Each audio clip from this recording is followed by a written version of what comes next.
A Marine's training taught him to ignore anything that didn't fit the mission. A man's instinct told him to trust his dog, no matter the cost. For Jack Miller, a former U.S. Marine living alone in the American wilderness, that conflict began the day his German Shepherd suddenly left the trail and led him deep into forest that held no paths on any map. What Jack found there was a hidden cabin no one claimed, a woman burning with fever, and a silent little girl who already knew what it meant to be hunted. Jack came to the woods to escape the past. But by following his dog, he stepped straight into a truth that would force him to fight again. For a child, for a promise, and for a war that was never really over. Before we begin, tell us where you're watching from. And if this story holds your attention, please subscribe, because some paths exist only for those brave enough to follow them. Winter came quietly to the Montana forest, not with storms, but with a heavy gray stillness. Thin snow crusted the ground. The air smelled of pine and damp earth, and the sky hung low as if pressing the wilderness into silence. Jack Miller lived where roads ended and excuses ran out. His cabin sat deep inside the national forest, built of dark timber and habit rather than comfort. At 45, Jack carried himself with the rigid economy of a man who had once been trained to move only when necessary. He was tall, broad-shouldered, his posture permanently straight, as if an invisible rucksack still weighed on his spine. His face was carved by sharp angles and old restraint, high cheekbones, a squared jaw shadowed by a short, untrimmed beard flecked with gray. His hair, once jet black, had faded into dark brown streaked with silver, cropped short in a way that had never changed since his Marine days. His eyes were what unsettled people the most, though few ever came close enough to notice. They were a flat, steady hazel, alert without curiosity, calm without warmth. Eyes that had learned long ago that caring too deeply could get people killed. Jack didn't dislike people, he simply avoided them. Solitude wasn't peace, but it was predictable, and predictability felt safer than memory. The only creature allowed inside that silence was Rex. Rex was an 8-year-old German Shepherd, large even for his breed, with a powerful chest and a thick sable coat, black layered over dark tan like scorched earth. His muzzle had begun to gray, but his amber eyes remained sharp, constantly scanning, constantly reading the forest in ways Jack never could. Rex moved with disciplined confidence, the kind learned through years of structured training, not instinct alone. His ears never fully relaxed, even in rest. He was not a pet, he was a partner. They had survived things together, places Jack no longer named, operations filed away under numbers and redacted lines. When Jack left the Marines, Rex had followed him out of that life without question, as if the decision had been mutual. Out here, Rex was more than companionship. He was Jack's early warning system, his excuse to stay grounded, the one presence that did not demand explanations. Their days followed a pattern Jack trusted. Wake before dawn, physical training until his muscles burned enough to drown out unwanted thoughts. Then a patrol, always the same trail, always the same pace, regardless of weather. The forest, unlike people, respected consistency. That afternoon began no differently. The sky was the color of wet steel as Jack and Rex moved along the familiar path. The ground was soft beneath Jack's boots, snow melting into mud, every step leaving a clear imprint. Rex trotted ahead, leashless but never far, his gait relaxed, his head low as he sampled the air. Jack's thoughts drifted into the numb quiet he preferred, a state where the past stayed blurred and the future remained irrelevant. Then Rex stopped. Not gradually, not hesitantly. He froze mid-step, his body rigid, ears snapping forward, head angled sharply to the right toward the deeper forest. A low sound rumbled in his chest, not a growl of aggression, but of warning. Jack halted instantly.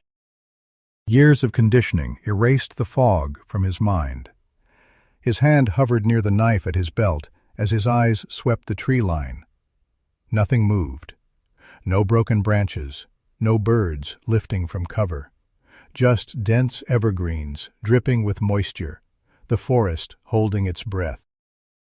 "Easy," Jack murmured, voice low, controlled. "What is it, Rex?" Rex didn't look back.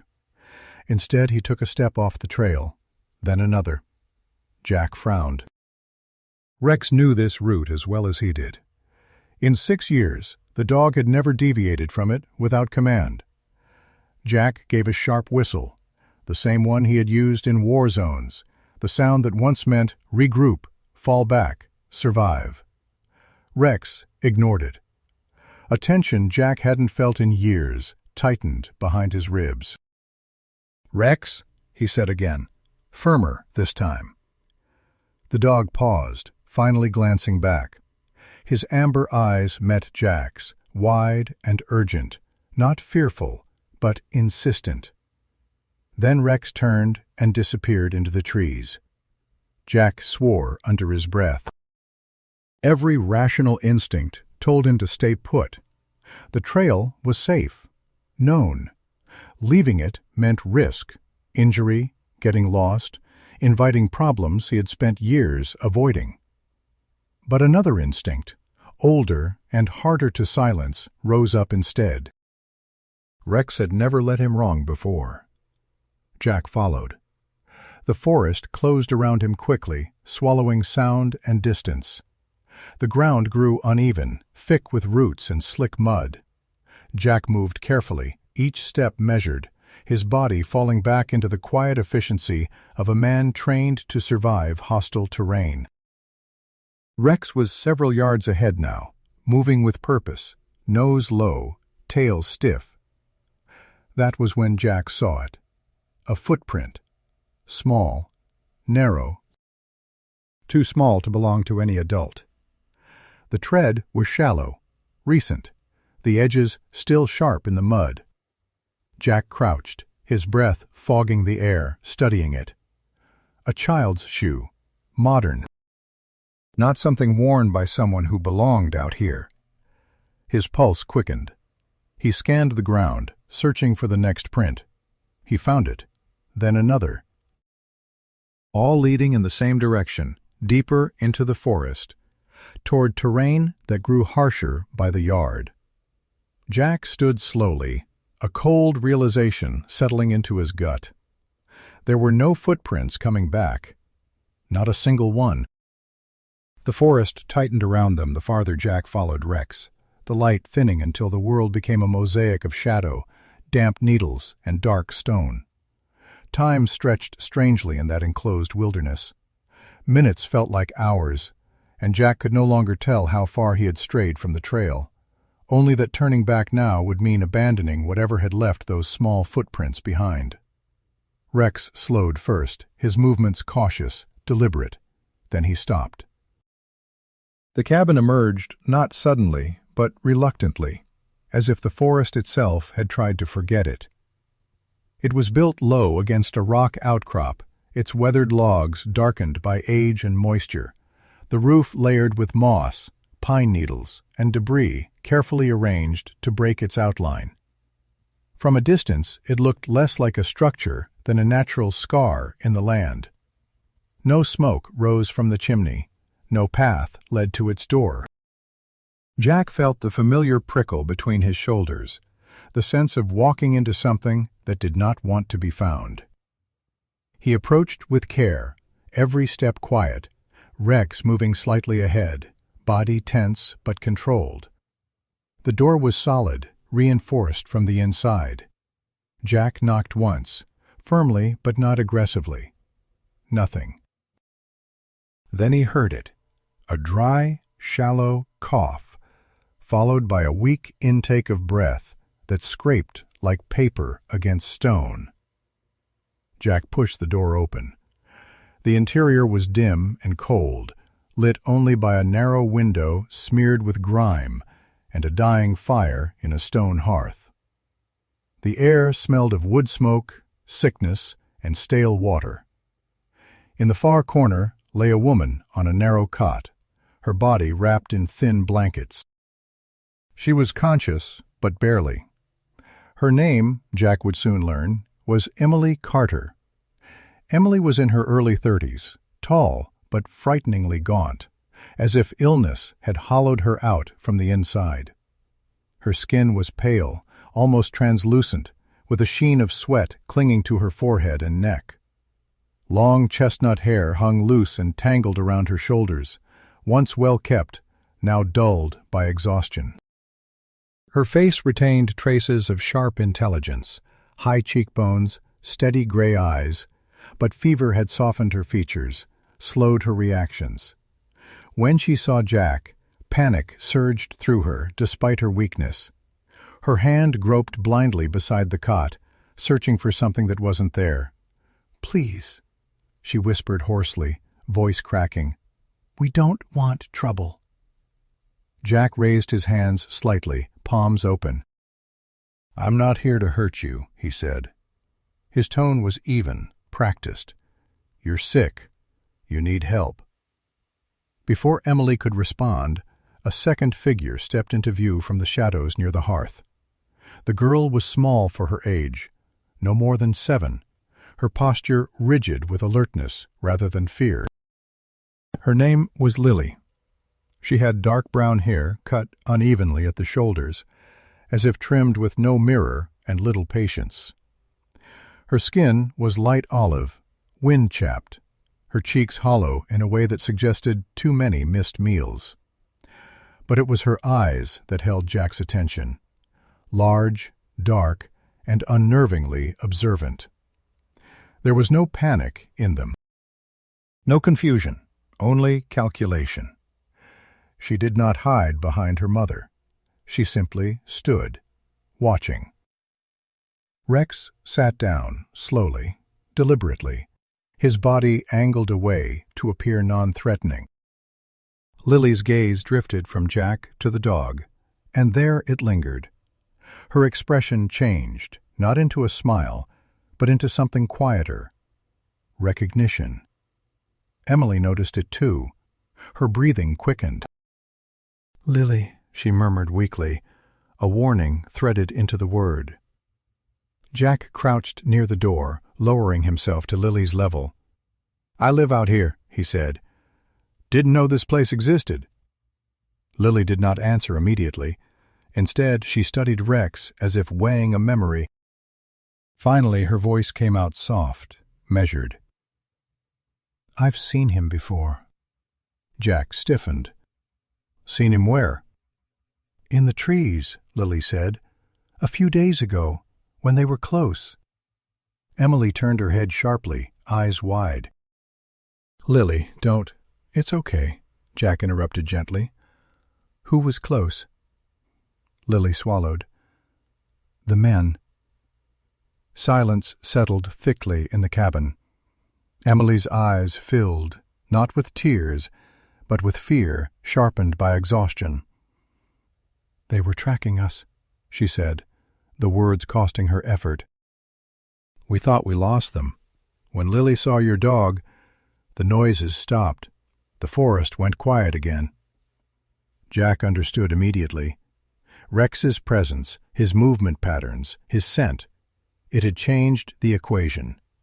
Predators avoided other predators. Whatever group had been hunting them had chosen not to push further, not then. Jack glanced at Rex, who remained still, ears flicking at distant sounds only he could hear. Emily tried to sit up and failed, her body betraying her. Jack moved without asking, steadying her shoulders. She was burning with fever. "You're dehydrated," Jack said. "Badly." Emily nodded faintly. "I know. We ran out of clean water yesterday." Lily watched him closely as he worked, her gaze tracking every movement. She didn't ask questions. She didn't cry. She behaved like a child who had learned that attention could be dangerous. Jack scanned the cabin quickly. Sparse supplies, empty cans. A single modern backpack tucked under the cot. Clean, expensive, out of place. "You've been here long?" he asked. Emily hesitated. "Long enough." That answer told him everything and nothing. Outside, the wind shifted. Rex's head lifted sharply, ears angling toward the forest. Lily noticed at the same time. "We can't stay," the girl said quietly. "Not if it changes again." Jack felt a chill that had nothing to do with the cold. Lily wasn't guessing. She was reading patterns, the same way Rex did. Sound, silence, movement. "How do you know?" Jack asked. Lily shrugged, a small, practiced motion. "The forest sounds different when it's safe." The words landed harder than Jack expected. Jack realized Lily wasn't just hiding in the forest. She had learned to listen to it, the way hunted creatures do. Jack worked methodically, the way he always did when emotion threatened to interfere. He boiled water in a dented steel pot, crushed purification tablets with the back of his knife, and mixed the bitter solution carefully. His movements were controlled, economical, muscle memory from years when hesitation had cost lives. He lifted Emily's head slightly, supporting her neck with one steady hand, guiding the cup to her lips with the other. Emily Carter drank in shallow sips. Her hands trembled, fingers long and thin, the nails broken and bitten short. Up close, Jack could see the strain carved into her face more clearly. She had once been a composed woman, the kind who wore tailored jackets and spoke with precision, but exhaustion had stripped away polish and pretense. Her gray eyes were sharp beneath the fever haze, intelligent and wary, the eyes of someone who had learned too late what power really looked like. Lily sat cross-legged near the hearth, her back straight despite the cold, watching Jack with the same quiet intensity she gave everything. She never took her eyes off his hands. Rex lay between them, head resting on his paws, alert but calm, his body forming an unconscious barrier. "You shouldn't have come," Emily said hoarsely, once she could breathe more easily. It wasn't an accusation. It was a statement of fact. Jack shrugged slightly. "Your daughter left footprints. Hard to ignore those." Lily glanced at her boots, then back up at him. No embarrassment, no denial. Emily closed her eyes for a moment, gathering strength. "They won't stop," she said. "Not now." "Who?" Jack asked. She hesitated, not out of fear, but calculation. Then she spoke the name. "Richard Holloway." The effect on Jack was immediate and visceral. A sharp chill ran up his spine, tightening the muscles at the base of his neck. His hands stilled, the cup hovering in midair for half a second too long before he set it down. Holloway. The name didn't belong in this cabin, in this forest. It belonged in conference rooms, on secure contracts, in the margins of documents most soldiers never saw. Jack hadn't heard it spoken aloud in years, but the sound of it scraped against something buried deep and unresolved. Emily noticed the change in him. "You know it," she said quietly. "I've seen it," Jack replied. "Once, maybe twice." He leaned back against the wall, eyes unfocused as memory stirred. Years ago, after an operation gone wrong overseas, Jack's unit had been briefed by officers who avoided eye contact, and spoke in rehearsed phrases. Later, there had been paperwork, reports passed hand to hand, sections blacked out so thoroughly they looked like scars. One page had contained a contractor's signature, barely visible beneath the redaction. Holloway. At the time, it had meant nothing. Contractors came and went, names blurred together. The Marines were trained to execute orders, not question where they originated. Now the name carried weight. Too much weight. Emily watched his face carefully. Richard Holloway controls one of the largest private security firms in the country, she said. Former defense supplier, intelligence consulting, asset recovery. Her lips tightened. Unofficially. Jack let out a slow breath. And what does he want with you? Not me, Emily said, her gaze drifting to Lily. Her. Lily didn't react. She had heard this before. She's the sole beneficiary of a trust established by her parents, Emily continued. A very large one, offshore. Locked until she turns 21. Holloway is her grandfather. He was named temporary guardian after the accident. Jack's jaw clenched. Accident. Emily nodded once. That's what the report says. The fire crackled softly. Outside, the forest groaned as wind shifted through the trees. Rex's ears twitched, but he remained still. Holloway doesn't see Lily as family, Emily said.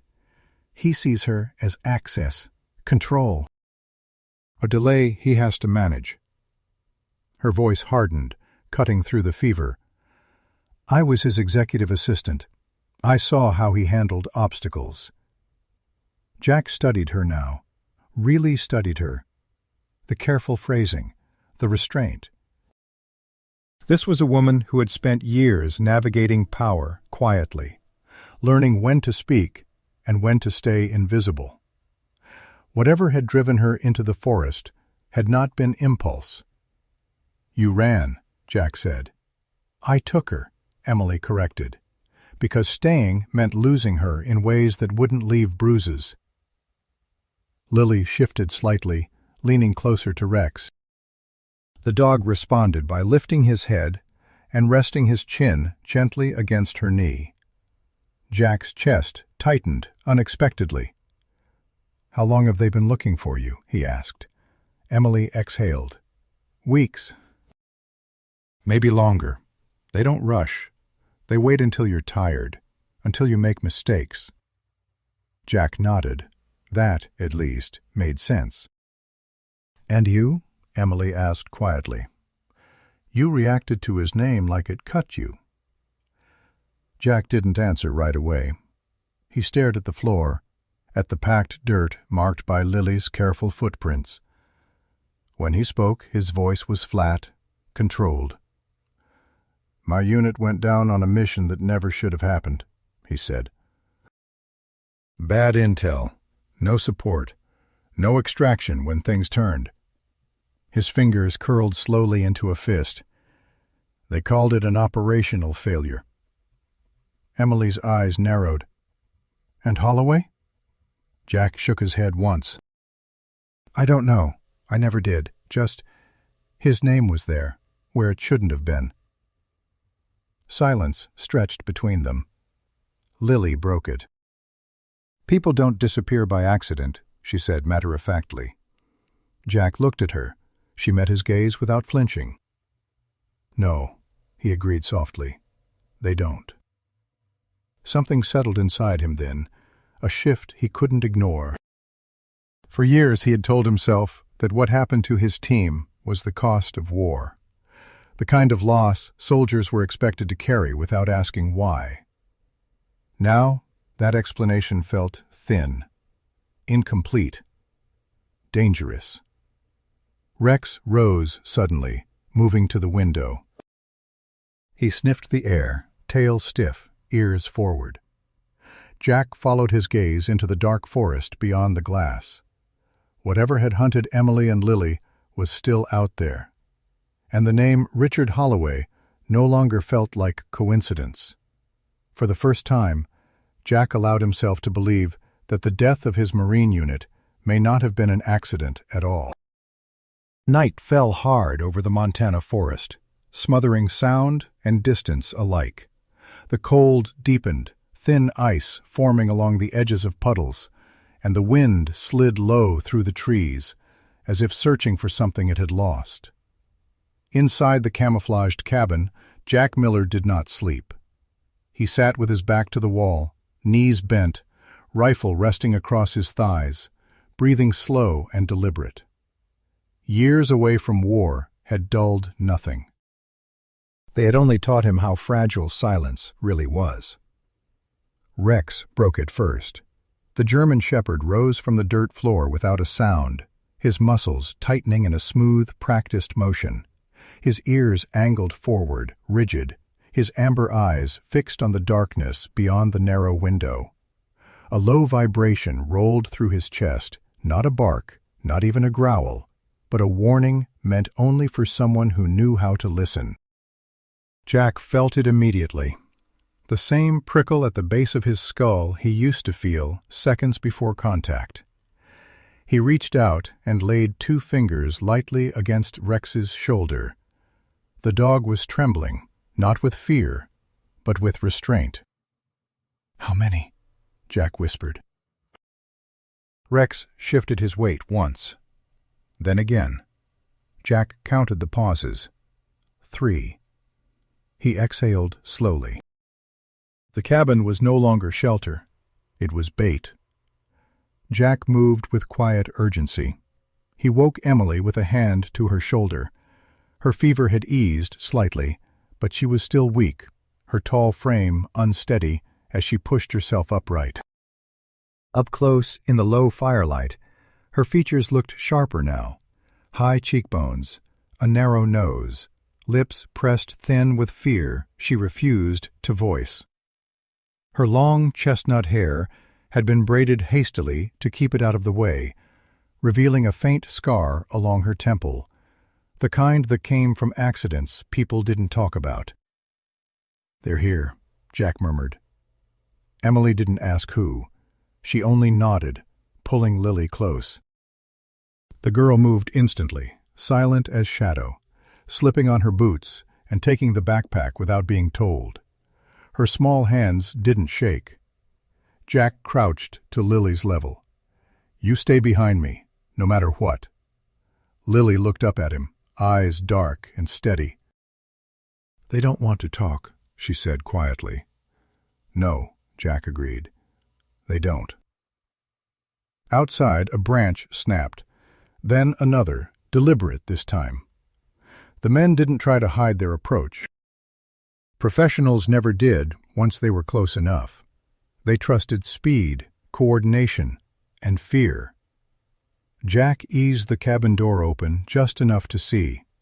Moonlight cut through the trees in thin, silver blades. 3 figures moved between trunks with disciplined spacing, rifles held low but ready. They wore dark tactical gear stripped of insignia, faces obscured by scarves and shadows. All 3 were men in their late 30s or 40s, lean and efficient, built for endurance rather than intimidation. One had a squared jaw and a heavy beard shot through with gray, his movements precise and unhurried. Another moved with a slight limp, favoring his left leg, the remnant of an old injury that had never quite healed. The third was younger, clean-shaven, his posture stiff with the confidence of someone still proving himself. They were not law enforcement. They were not hunters. They were here to erase a problem. Jack closed the door silently and glanced at Rex. The dog met his gaze, waiting. "This ends fast," Jack whispered. The first shot cracked the night open. Jack fired from cover, dropping the lead man before the sound fully carried. Rex exploded through the doorway in the same instant, a blur of black and tan, teeth flashing as he slammed into the second shooter with bone-jarring force. The man went down hard, screaming as Rex locked onto his arm, twisting with controlled brutality learned long before Montana. The third man recovered quickly, swinging his rifle toward the doorway. Jack rolled, felt the heat of a round tear past his shoulder, and fired twice. One missed. The second struck home. The man staggered back against a tree, blood darkening his jacket as he slid to the ground. The forest erupted into chaos, gunfire echoing, birds bursting from branches, the air sharp with cordite and pine sap. Jack moved instinctively now, years collapsing into muscle memory. He dragged Rex back just as the bearded man, wounded but not dead, raised a sidearm with his free hand. Jack shot him through the chest. The man fell, breath hitching, eyes wide in disbelief. Jack approached cautiously, rifle trained, Rex at his side, chest heaving, muzzle smeared with blood that wasn't his. "Who sent you?" Jack demanded. The man laughed weakly, red bubbling at his lips. "Doesn't matter." Jack leaned closer. "You weren't here to retrieve them." The man's gaze flicked briefly toward the cabin, then back to Jack. His smile was thin, bitter. Orders weren't capture. Jack felt the words land like ice. "What orders?" The man coughed, blood spilling freely now. "We weren't told to bring anyone back." He sucked in a shallow breath. "We were told to make sure there was nothing left to find." His eyes glazed as the life left him. Jack straightened slowly, the forest suddenly too quiet again. Rex nudged his leg, whining softly, a shallow cut visible along his flank where a round had grazed him. Jack knelt, checking the wound. It was painful, but clean. Rex would live. Emily emerged cautiously from the cabin, Lily clinging to her side. Emily's face had gone pale, fear finally breaking through her composure. Lily stared at the bodies without flinching. "They weren't here to scare us," Emily whispered. "No," Jack said, scanning the trees. "They were here to end it." The truth settled heavy in his chest. Whatever Holloway wanted, he didn't intend to leave witnesses, and this had only been the first hunt.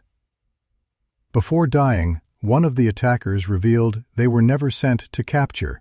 The order was to erase everyone completely.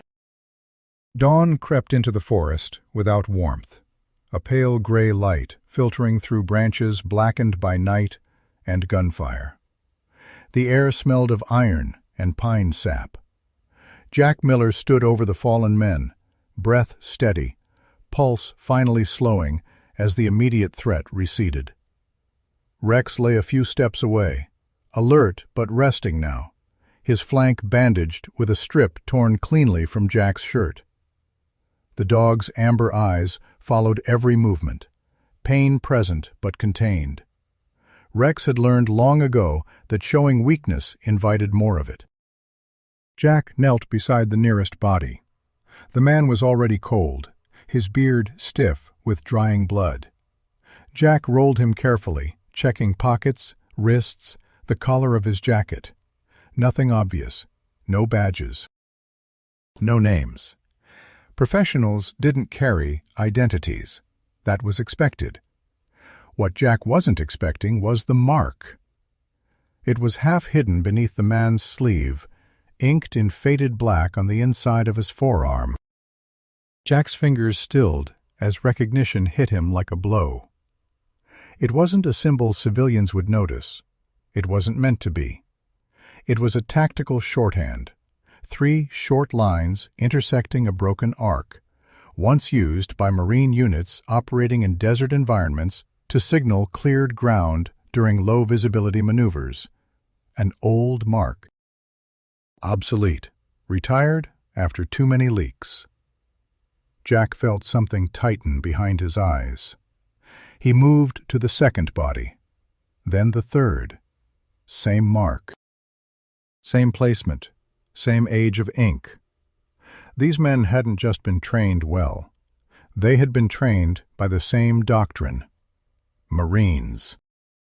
Or ex-Marines. Emily stood a few paces behind him, wrapped in Jack's spare jacket. In the growing light, her color looked better, though exhaustion still clung to her tall frame. Her posture was rigid, as if she refused to allow fear to bend her spine. Lily stood beside her, silent as ever, one hand resting lightly on Rex's shoulder. The dog leaned into the touch without looking away from Jack. "What is it?" Emily asked quietly. Jack straightened, face unreadable. "These men weren't just contractors," he said. "They were Marines. Or used to be." Emily's jaw tightened. "That's not supposed to happen." Jack let out a humorless breath. "It does." He searched the bearded man again and found a small device clipped inside the vest, an old encrypted radio unit, scratched and worn, the kind phased out years ago but still favored by certain units for short-range communication. Jack powered it on. Static hissed, then a faint tone pulsed twice before cutting out. Embedded in the unit's casing, barely visible, was a sequence etched by hand, a short string of numbers and letters. Jack stared at it for a long moment before understanding. It was a call sign passcode. His. Emily saw the change in his face. "You recognize it?" Jack nodded once. "It's internal, from my deployment." His voice lowered. "It was only ever shared inside my unit." Emily absorbed that silently. She reached for the modern backpack Lily carried and set it on the cot, unzipping it with care. Inside was a slim, encrypted drive, matte black, unmarked. Her fingers hovered over it briefly, then moved with decisive precision. Despite the cold, despite the danger, Emily's hands were steady now. This was familiar ground. "I didn't want to open this here," she said. "But after tonight, we don't have the luxury." Jack moved closer, Rex rising to his feet as well, positioning himself beside Lily instinctively. Emily connected the drive to a battered tablet pulled from the pack. The screen flickered, then came alive. Folders appeared. Dates. File names stripped of sentiment. Emily opened one at random. Video loaded slowly, buffering in uneven bursts. The image resolved into grainy night footage. A desert landscape. Tracer fire, cutting through darkness. Jack recognized it instantly. He didn't need to see faces. He knew the terrain. He knew the angles. It was his mission. He watched himself, younger, broader, shouting into a radio as the feed cut in and out.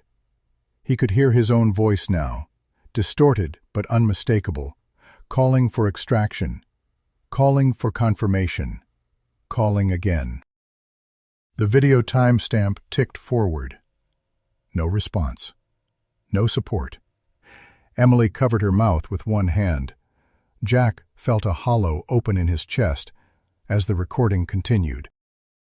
He watched his team pinned down, their movements frantic, desperate. He watched the moment the perimeter collapsed. He watched himself dragged behind cover, bleeding, screaming coordinates that never reached anyone who intended to answer. Then the video ended. Silence filled the cabin, heavy and suffocating. Emily broke it first. "The contract authorization," she said softly. She pulled up another file, documents this time, scanned and signed. One name sat clean and clear at the bottom of the page, untouched by redaction. Richard Holloway. Jack stared at it, his vision blurring for a moment. It wasn't rage that came first. It was confirmation. A grim, terrible clarity. The sense that something he had carried for years without a name finally had one. "They left us," he said quietly, "on purpose." Emily met his eyes. "Holloway funded the operation," she said, "but it wasn't about strategy. It was about testing response times. Denial windows. How long a unit could hold before becoming expendable." Lily shifted beside Rex. "He does that," she said simply. "He sees how much people can take." Jack looked at her, really looked at her, and felt the weight of the truth settle fully for the first time. Holloway hadn't changed. He had only refined his methods. Jack closed the tablet gently. His hands were steady now, but something inside him had hardened beyond repair. The forest outside was quiet again, but it no longer felt empty. In the footage, Jack saw himself begging for extraction and realized his team had been deliberately abandoned. The forest did not wake up that morning. It held its breath. The birds were gone, the wind reduced to a slow, cautious drift through the trees, as if even the land itself understood that noise would draw death. Jack Miller felt it before he saw anything, the pressure of being watched from multiple angles, the tightening of space around the cabin that had once been invisible and was now a target. They had found them. Jack stood just inside the tree line, scanning through a narrow gap between trunks, counting shapes that didn't belong. This team was different. Where the first group had moved with speed and aggression, these men moved with patience. They were ghosts, spacing perfect, routes overlapping, advance measured in inches rather than yards. At least 6. Possibly 8. More than Jack could handle in a running fight.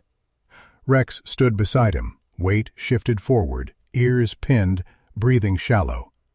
The dog's sable coat was matted with dried blood along his flank, the wound from the previous night stiffening his movement. But his eyes burned with undiminished focus. Pain had not dulled him. It had sharpened him. Emily emerged from the cabin quietly. In the gray light, she looked older than her years, her tall, slender frame wrapped in layers that did little to hide the strain in her posture.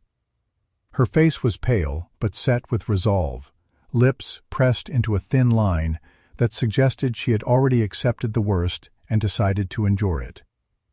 Lily followed close behind, small and silent, clutching the backpack with the encrypted drive. Her dark hair was tied back tightly, exposing a narrow face marked not by fear, but by anticipation, as if she knew what came next. "We're surrounded," Emily said softly, not asking. Jack nodded once. "They're not rushing." "That's worse," she replied. Jack's gaze never left the forest. "They want control. Panic makes people sloppy." He reached into his pack and pulled out the old emergency transmitter, its casing scratched and faded, a relic from another life.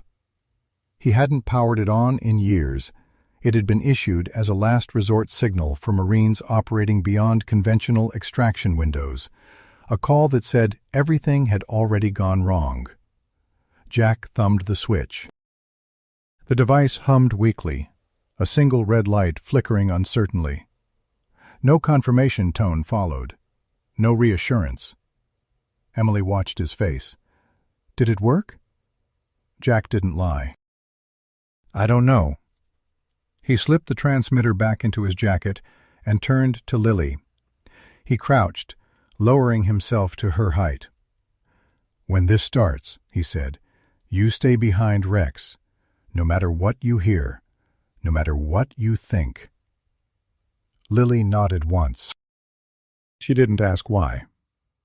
The first voice came over the radio moments later. "Jack Miller."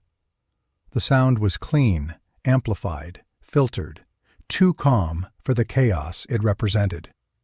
It carried easily through the trees, cutting through the stillness with surgical precision. Jack's jaw tightened.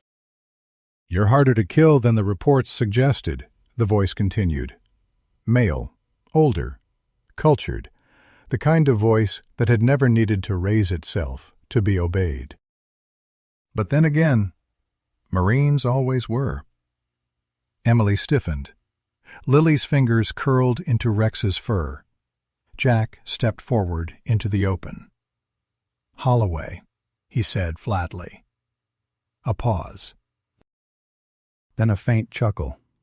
"I see you remember me." The voice did not come from a body. There was no silhouette, no approaching figure. Richard Holloway did not dirty his shoes in forests. He commanded from distance, from screens, satellites, and men whose names he did not remember. "I didn't authorize your death back then," Holloway said calmly. "You were collateral, an acceptable loss." Jack felt heat rise in his chest, sharp and dangerous. "You left us." "I repurposed resources," Holloway corrected. "You survived." "That should count for something." The first shot came from the east.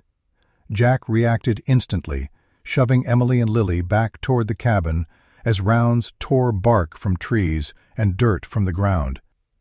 The siege began without warning and without mercy. Gunfire echoed from multiple directions now, disciplined and overlapping, forcing Jack into cover. Rex lunged forward with a feral snarl, ignoring Jack's shout. One of the attackers broke cover too early. Rex hit him hard, teeth sinking into thigh and tearing muscle. The man screamed, firing wildly. The return fire caught Rex in the shoulder. The dog yelped, a short, sharp sound that cut through Jack like a blade. But still, he did not let go. Jack fired, dropping the shooter, then dragged Rex back, blood already soaking into the fur. "Rex!" Jack pressed his hand against the wound, feeling warmth spill between his fingers. The radio crackled again. "Impressive loyalty," Holloway observed. "Animals do that." "People? Less so." Jack rose, fury overriding caution. He fired again, forcing the perimeter to shift, but he was only buying seconds. A flashbang detonated near the cabin, the blast disorienting, white-hot. Jack staggered, vision swimming. Hands grabbed him from behind. Strong, efficient. He fought, elbowing backward, landing a solid hit on one attacker, but another struck him across the head with the butt of a rifle. Stars exploded behind his eyes. He went down hard, breath knocked from his lungs. When his vision cleared, he was on his knees, hands zip-tied behind his back. Blood ran down his temple. Rex lay several feet away, restrained by two men, still growling despite the pain, his shoulder bleeding freely. Emily knelt beside Lily, shielding her body, her face drawn but defiant. "Well done," Holloway's voice said. "Secure the asset." Jack looked up, teeth bared in a grim smile. "You won't get away with this." Another pause. Then, almost indulgently, Holloway replied, "On the contrary, Jack, I already have." Jack expected the order, the shot. The end. It didn't come. "Don't kill him," Holloway said instead. "Not yet." Jack's eyes narrowed. "He's useful," Holloway continued. "A witness, a bargaining chip, and a reminder." The forest seemed to exhale. Richard Holloway ordered Jack kept alive, not out of mercy, but because Jack still had value to him. The clearing smelled of fuel and wet earth, the kind of scent that lingered after violence had passed, but memory had not. Jack Miller knelt in the mud, with his hands bound behind his back, shoulders squared despite the blood drying along his temple. His breath was slow and controlled, a discipline learned long before captivity, before betrayal, before a forest decided whether a man lived or disappeared. Across from him, the retrieval team moved with practiced indifference, weapons lowered, but ready, their faces hard and unremarkable, the kind of men whose features blended into crowds once the work was done. Rex lay several yards away, restrained and sedated just enough to dull his strength, but not his awareness. The German shepherd's sable coat was darkened with blood along the shoulder, his chest rising in shallow, stubborn breaths. Even now, his amber eyes tracked Jack, refusing to close. He was 7 years old, scarred from a life of service and loyalty, his powerful frame thinner than it once had been, but no less resolute. Rex had always been like that, wounded, yes, but unyielding. Emily stood with Lily near the edge of the clearing, flanked by armed men.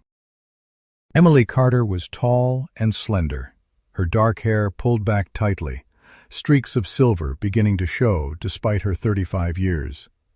Her face was pale, skin stretched thin over sharp cheekbones, but her eyes were clear and focused. Illness had weakened her body, not her will.